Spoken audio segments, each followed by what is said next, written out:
तुम्हें जिस इंसान के बारे में ज्ञात हुआ है कि वो जो भी प्रक्रिया करता है आराधना की, वो जिस तरह की शक्तियों को बुलावा देता है, इन चीज़ों की जानकारी तुम्हें यूं ही नहीं हुई है। मैं तुम्हें इन चीज़ों से अवगत कराना चाहता था और मैं तुम्हें ये बताना चाहता हूँ कि लोग इतने मतलबी हैं ना कि अपना मतलब साधने के लिए वो किसी भी शक्ति का आमंत्रण दे सकते हैं। और कई बार लोग अपने लालच के वश में इतने ज़्यादा आ जाते हैं ना कि उन्हें इस तक का अंदाज़ा नहीं होता कि बाद में उसका क्या दुष्प्रभाव हो सकता है। और जो लोग इस तरह की शक्तियों का बुलावा दे रहे हैं, सोचो कि वो कितने लालची हैं।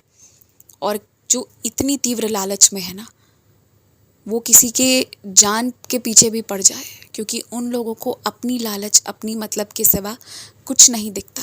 मैंने तुम्हें ये बात सिर्फ 2 कारणों से बताई है। पहला, कि उनसे जितनी दूरी बना सको उतनी दूरी बना लो, वैसे लोगों के सामने आओ तक मत। और दूसरी इसलिए कि देखो कुछ लोग कितने मतलबी होते हैं। तो जब तक तुम लोगों की वास्तविकता को नहीं समझते हो ना,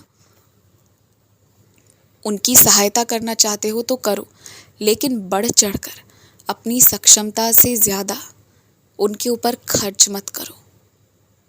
तुम्हें लग रहा है कि वो तुम्हारे खून पसीने की कीमत को समझ रहे हैं, मगर तुम्हारे दिए गए तोहफे को भी वो परे रख देंगे, क्योंकि उन्हें वैसा देने वाला और 10 लोग होगा। तुम जिस भाव से दे रहे हो शायद लोग उसे समझ पाएं या ना, इसलिए पहले ये ज़रूरी है कि कौन कैसा है ये समझो, उसके बाद ही उस पर अपना बहुमूल्य समय खर्च करो।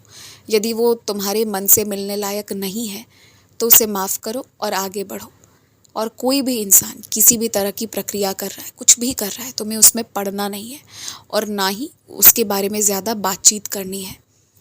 एक बात समझो, तुम जिस शक्ति के बारे में ज़्यादा चिंतन करोगे ना, वही तुम्हारे आसपास रहेगा। इसलिए तुम अपने साईं की शक्ति का चिंतन करो और मैं कदम कदम तुम्हारे साथ चलता हूँ। यूं ही थोड़ी तुम्हें आभास होता है कि कोई तो शक्ति है जो तुम्हें बचा ले रही है, वो मेरी शक्ति है।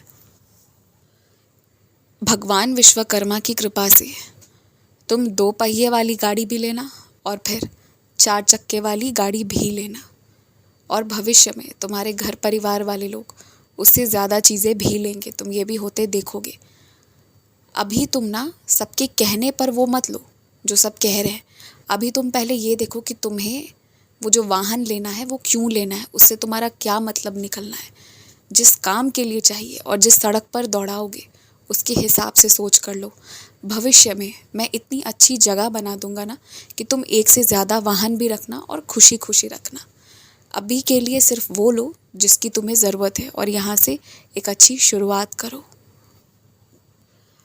और अपने संस्कार में इसे डालो कि पहली रोटी जो तुम बनाते हो वो अग्निदेव को ही तुम चढ़ाओ और 1-2 रोटी गौ माता के लिए ज़रूर बनाओ।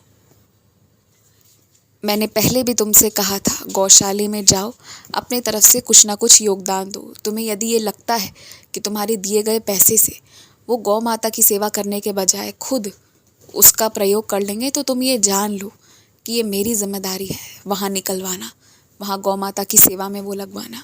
उसकी चिंता तुम मत करो, तुम केवल सच्चे मन से दो। और क्या पता कि तुम्हारी ईमानदारी, तुम्हारी विनम्रता और तुम्हारे भाव को देखकर सामने वाला इंसान तुम्हारे दिए गए धन के साथ पूरी तरह न्याय करे। खुश रहो, मुस्कुराते रहो, कुछ बुरा नहीं होगा, बिल्कुल मत डरो। बल्कि आज तो सबकी नज़रों में तुम्हारी इज्जत, तुम्हारा मान सम्मान और बढ़ जाएगा। आज तुम देखो, मेरा जादू देखो, अपने साईं का आशीर्वाद देखो, मगर भविष्य में ऐसी कोई गलती मत करना।